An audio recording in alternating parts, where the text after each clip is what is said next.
Good morning everyone! So, nandito na po tayo sa office at ito, para sa inyo ngayong Valentine's, bigay ko sa inyo, yan, dahon ng malunggay. Magluluto ulit po tayo. Binabalatan po yung, ano yan Mike? Kapaya. Kapaya. Asan yung mga taong? Pakita mo yung mga taong. Yan, yan. Binabad po yung taong para yung tinatawag nila sumuka, isuka yung dumi. Kung may nakain man dumi o burak, ano ba sa Tagalog yung burak? Butik. Ayan. Para malinis po yung mata. So, ayan, binabalatan na po ni Mike yung ating papaya. Habang iniintay natin maluto yung ating kanin. So, ayan, luto na yung ating kanin, mga kaibigan. Meron po tayong luya, bawang, paminta, sibuyas, at kamatis. Mantika for sauteing. Wala po kaming available na patis. So, gagamitin ko asin na lang. Pwede naman yan. Hindi na ako nagpabili para makatipid. Okay, buksan na natin yung ating gas stove. So, magsusutay na tayo. Punahin na natin yung ating luya. Sinama ko na lahat. Hindi ba binalatan? Sunod natin yung ating bawang. Dami yan. Mas masarap ito. Ayan. Po si Kuya yung mag-ano ko Ayan. Ganyan lang po. At pagkatapos, ilagay na natin yung ating sibuyas. Dami yung sibuyas na. Sabi ko nga kanina, wala tayong patis. Kaya ilalagay natin. Asin na lang. So, ito yung pagsing. Kamatis. So, ayan guys, hintayin lang natin maluto yung ating sutay. Okay, mga kaibigan, ito na, naluto na yung ating sutay. Siyempre, napiganan yung kamatis. Kaya lang yung mga kamatis natin ngayon, hindi na sila yung masabaw. So, ilagay na natin yung ating papaya. Ayan, unahin natin yung papaya kasi matigas ito. Oops! Ayan, mga kaibigan. Oops! Nahulog pa yung isa. Kaya, tapos, siyempre, lagyan natin ng tubig yan. At palambutin muna natin yung ating mga papaya.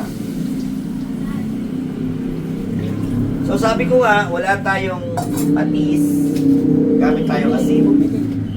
Di na, wag ka nang... Sinabi ko lang kanina kasi.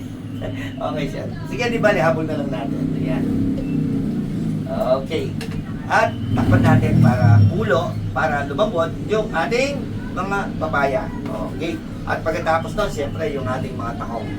Luto na yun pagkapulo. Kasi pag bukas lang ng takong, konting bukas lang, masarap na to. Para sa ating Valentine's, masarap ang takong, mga kaibigan. Okay, tignan natin kaibigan, ha? Yun, malambot na yung ating mga papaya.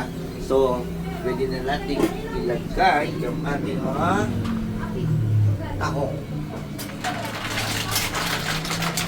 Yan, akala mo lang, ikaw lang, Sir Romeo. At pagkatapos, siyempre, naghabol pala si Rika ng patis. So, hindi pa naman siya tinikman ko kanina maalat. So, lagyan natin para mas malinamnam. Pero dapat po, tip ko dyan, pag nagluluto kayo, nagsusuti kayo na may patis, dapat tabi yung patis na suti. Okay? Para naluto. Hindi yung inaada. Pero, okay na to. Okay na to. So ayan guys, lagyan na rin natin yung ating mga, wala tayong larang haba.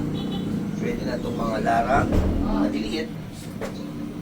At yung ating paminta, paubos na, ubusin ko na. So ayan, takpan natin ulit ito. At ayan natin ulo. Yung ating sabaw. Kung medyo kung nakukulang kayo sa sabaw, dagdagan nyo na lang po ng sabaw. Okay? Takpan natin.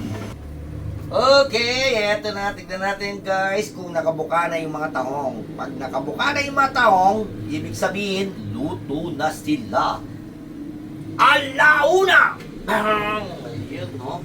Tingnan mo, sarap nito. Ang sarap. Yung ano, tinikman ko yung papaya.